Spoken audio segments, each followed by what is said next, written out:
Roman Catholic economic thought. How does the Roman Catholic Church view economics?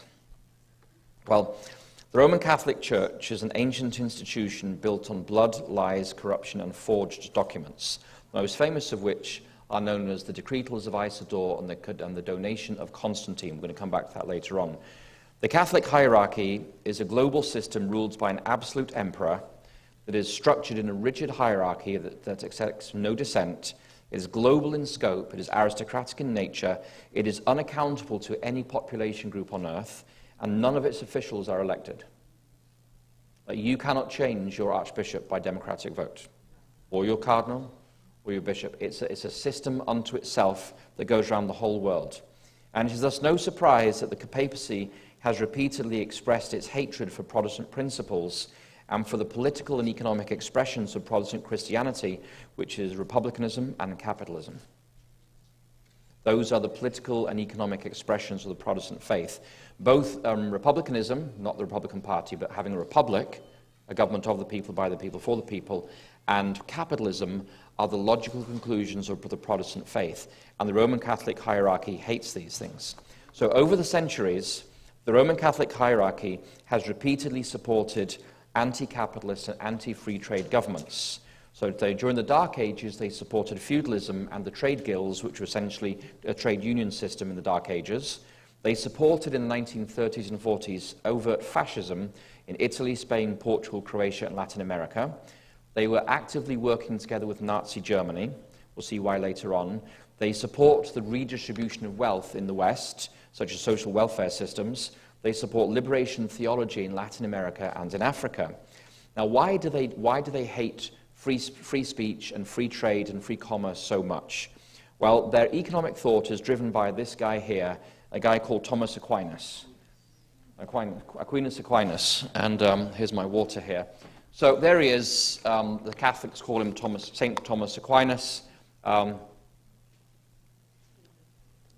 Augustine and Aquinas are the two dominant philosophers of the Roman Catholic system, and they have done more to shape the world than almost any other philosopher in the last 2,000 years, other than, of course, Jesus Christ. But Thomas Aquinas was a huge figure in medieval Catholic scholastic debates. Now, Thomas Aquinas wrote that there are four kinds of law. Firstly, there's the eternal law. That is God's plan for the universe and all of its inhabitants, such as the plan of salvation. This also includes gravity and the scientific or mathematical laws that govern our universe. Subordinate to that, you have natural law. And natural law is the participation of rational creatures in the eternal law. So by nature, we are a social animal. We talk together, we live together, we fellowship together, we build societies together. In so doing, we do what is natural for humanity as created by God.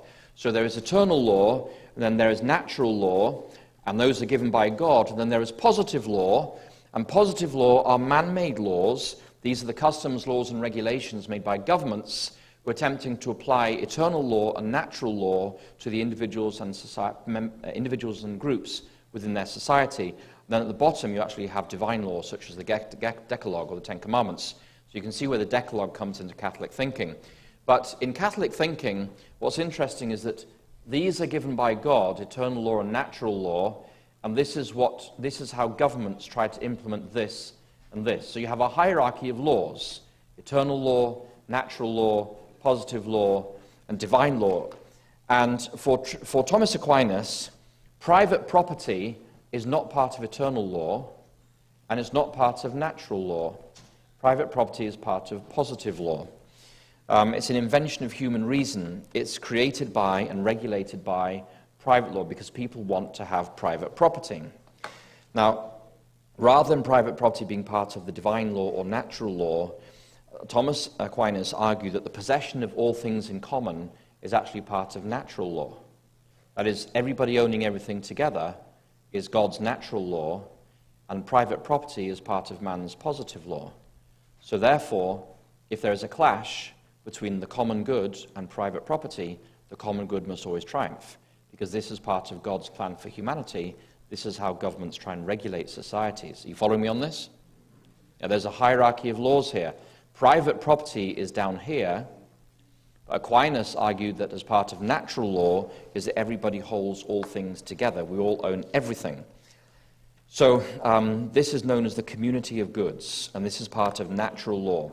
As private property is a manifestation of positive law rather than natural law, so Thomas Aquinas argued that private property is not an intrinsic right from God, and it does not enjoy the same moral status as common goods, everything held in common, which is part of natural law. Therefore, private property must be regulated by the government, but the ideal for the government is to move everything from private possession into common possession up here. I hope you're seeing the implications of this kind of philosophy. Are you following me on this? Okay. So, for Thomas Aquinas, need is the moral criterion for the rightful possession of property. So it doesn't matter whether you possess something, doesn't matter whether you created something, doesn't matter whether you made something at home with your hands in your backyard on Sunday afternoon, doesn't matter whether your mother or father gave you a gift or something, or you inherited something from your parents, that does not give you rightful possession to anything. In Catholic thinking, neither possession nor creation nor production nor gifts nor inheritance, nor the 8th commandment, thou shalt not steal, gives anybody the right to own anything that another person needs. So because the goods of some are due to another because of natural law, you see, in natural law, if I need your car that you have worked for, if I need your car, I have the right under divine natural law to take your car from you because I need your car. You have no right to say no to that because natural law is from God and your private property is a creation of human positive law, which is subservient to natural law. So because the goods of some are due to another because of natural law over positive law, there is no sin for an individual to meet their personal needs by taking the property of another. So in this way, the Roman Catholic Church does away with not just the Sabbath commandment, but it does away with the 8th commandment, thou shalt not steal. It's done away with. In Catholic thought, there is no absolute measure of what your need may be. But an individual's need to take the property of another is left entirely to the discretion of the person in need or to the public authorities. The only person who is not in a position in Catholic theology to evaluate or judge another man's need for their own property, and the only person who has no moral authority to refuse the forced taking their property by another or by the authorities, is the actual owner of the property being taken. So you're following this, yes? So in the writings of Thomas Aquinas, which is the basics for Catholic economic doctrine, you have the person in need, and you have the authorities, and you have the person that has something. And the only people who can determine whether to take that, let's say this person has $100, and this person can say, I need that person's $100, they're morally justified in just taking it, because they say they have a need. So they have the right to take it in Catholic law because the natural law, that is all goods are held in common, overrides your right to private property, which is a creation of positive law, that's a human law, whereas natural law is a creation of God. So the person who wants your money can take it from you because they need it. And the government can say, well, we think that person should have your money, so they can tax you and redistribute it. So that, when the government taxes you to pay benefits to somebody else, the government has the right to do that. Now, the only person, Thomas Aquinas is thinking, who does not have the right to say anything about this is the person that owns $100. They have to hand it over. They cannot evaluate the need of the person that claims their goods, and they are not in a position to refuse the government that says, I want to take your goods from you. So you can see why nobody in a Catholic country has any incentive to build wealth or to pass wealth on to the next generation, because the government can take it like that. The only exception to this principle is that the Catholic Church alone has the right from God to acquire and own property in perpetuity, which is very convenient.